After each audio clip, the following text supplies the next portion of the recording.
Welcome, everyone. I'm Rima from UNODC's Advocacy section, and I'm happy you could join us for the third wrap-up session of E4J's Global Dialogue series. We are reimagining education for a more just world through 30 discussions over 4 days with 180 speakers from all around the globe. You can find all the details and join the remaining sessions tomorrow on our website, unodc.org/E4J. And remember to follow us on Twitter with hashtag Justice Dialogues to see all the great content we've had over the last 3 days. Today, we held 11 sessions in several official UN languages on various aspects of education and rule of law, without forgetting the effect of the global COVID-19 pandemic has had on education, amongst others, all over the world. We covered today youth activism, higher education challenges to reach SDG 16, which most of you know is the goal towards which UNODC works. We covered organized delinquency, gender violence in schools, and anti-corruption education.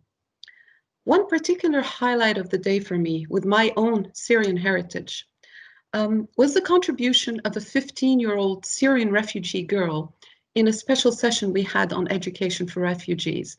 She was speaking to us through a mobile device from Zaatari camp in Jordan. And despite the fact that she has been robbed of nearly all her human rights, and despite, like many refugees, and despite the fact that she is now out of school with no chance to connect online, she still dreams of attaining higher education, and she still believes in the values that E4J and UNODC are striving to promote around the world. She believes that altogether we can make the world safer and a more just place. This was one of the lessons on the strength of the human spirit that we heard today, and on the need for international partnerships to make our world better. Joining me today to share more of today's highlights is a distinguished guest who will have the difficult task of sharing in a few minutes the essence of his own role and experience in the realm of education and rule of law. Sansom Milton is Senior Research Fellow at the Center for Conflict and Humanitarian Studies in Doha, Qatar. Sansom, welcome to our daily wrap-up. Thank you. If you would be so kind to turn on your camera so our viewers can see you as well. Can you see me? We do. Sansom, you gave us an aperçu today of your research and a recent paper you published on conflict situations and post-conflict recovery within the realm of education. It was very interesting. Now, I know I'm asking you something difficult, but I would love it if you could give our viewers who did not have the chance to attend your presentation today a glimpse and some of the highlights of your research and the things you have learned and the importance of education on the rule of law. You have the mic. Excellent.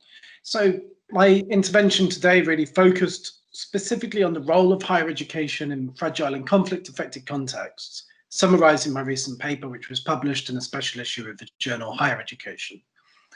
The paper analyzes the potential agency of conflict-affected universities in contributing towards SDG 16 across 4 functional areas of teaching, research, external engagement, and governance.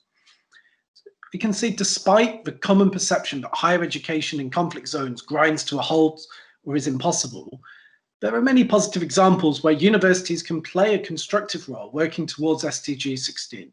There are, however, many challenges. Firstly, resource constraints are common in all higher education systems, but are more extreme when faced with the multiple challenges of conflict. Secondly, higher education is increasingly framed as a security threat, largely unfairly, and this can constrain engagement. Thirdly, the SDG 16 addresses very sensitive and controversial issues, such as corruption and crime, and research on these areas can really increase the risk of attacks against higher education. Finally, higher education is valued translating the universal goals of the SDGs into localized targets and indicators. And this is a particular issue for SDG 16, which is one of the hardest to measure.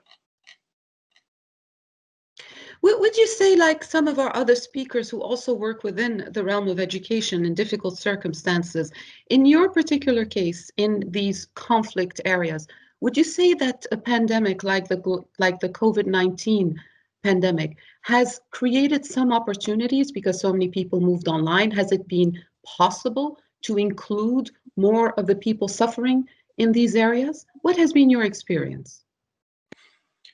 It cuts both ways. It's been very difficult to do on-the-ground field work in any of these conflict-affected countries. But at the same time, we've established more research partnerships with people in different countries where previously we may not have done. And also when it comes to practical peace engagement, which my centre is not only a research but an action centre, we're engaged in supporting various Track 2 initiatives. Whilst many of these have moved online, which has enabled on some level, a higher level of engagement and more frequency of engagement. But at the very focused level of Track 1 peace efforts, it's perhaps been negative to the inclusion agenda as different voices are shut out. And in particular, we see people without access to digital technologies are shut out of the conversation. This conference that we have held over the last 4 days is quite unprecedented in the fact that it's been completely virtual, and we have had, as you know, some 180 speakers from around the world. In your experience and perception, do you think that this is the right way to go about it to increase these partnerships? What lessons learned do you take with you from these 4 days, Sansom? I think the 4 days are fantastic. The panel that we had earlier today, we had people from 5 different countries sitting on the panel together, but we all agreed on some core ideas on integrating higher education with SDG 16. And these go right to the heart of the point that you're making, and that what we agreed on were the importance of interdisciplinarity and working beyond sectoral silos in our work and engaging broadly. Also the importance of the co-creation of knowledge, working with conflict-affected communities and valuing the plural epistemologies of the people that we work with. So I really think these as 2 cross-cutting themes go to the heart of the plurality and diversity of people which the Education for Justice initiative has managed to bring together over the last 4 days, which have been really, really rich in insights and very rewarding. Thank you very much for your feedback. We were supposed to have another guest with you, but we have had a number of technical glitches. So I would like to invite my colleague Gilberto Duarte, who is part of the E4J team and the head of the team that deals with secondary education. Gilberto, are you with us? Hi, Reem. Hi. Good evening to everyone. I would love it if you could tell our viewers who were not able to participate in some of the sessions of today, especially I believe that you were in sessions dealing with youth activism and art. I would love it if you could give us your highlights of the day, Gilberto. Thank you, Reem. As you mentioned, youth was a cross-cutting element at different of today's different sessions, and I think that it started with the Syrian refugee you mentioned, who showed us how powerful youth voices can be to address injustice and promote the rule of law. And that continued with the event held by Ubongo, which is an Africa-based organization, where we heard from different young people from different places around the world how they can work with education to actually become activists, and how activism isn't necessarily just related to protests. There are different forms and different expressions that can take place. And finally, in a session that was entirely devoted to art, we were able to see how different artistic expressions can become a powerful voice for young people who are engaged in various areas of social issues, including promoting the rule of law. And finally, I think it's just important to mention, since you brought up SDG 16 in the beginning, one of the key targets of SDG 16 is it's actually to promote inclusion and participation, and engaging with young people is exactly that. And we know that also the 2030 agenda is integrated. So we need that to promote the rule of law and the SDGs overall. Thank you very much for your feedback, Gilberto. It has been a very rich 3 days, and we have one last day tomorrow.